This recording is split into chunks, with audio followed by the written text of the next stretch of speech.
Shu telefonda necha pul bo'lsa ham olib bering, pulini beraman. Bo'ldi, xo'p.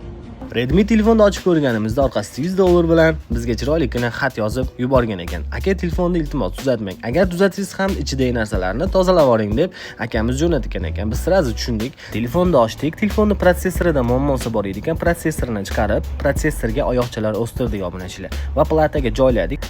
Akamizni rozi qilish maqsadida Keniyamizni ham rozi qildik. Sababi platani yoqib, telefonni kompyuterga ulab, telefonni chiroyli qilib tozalab berdik obunachilar. Arzimagan telefon bilan yana bitta oila baxtli va telefonlarimiz yonib ishlayapti. Yoqqan bo'lsa like, podpiskani bosib qo'ying. Agar sizning ham do'stingizda shunaqa muammosi bo'lsa, telefonida ushalib qolgan bo'lsa, bemalol mobil doktoringizga ham murojaat qila olasizlar obunachilar. Telefonda egasiga topshiramiz. Mana opa, telefoningiz tuzaldi, narxi 300 ming so'm bo'ldi.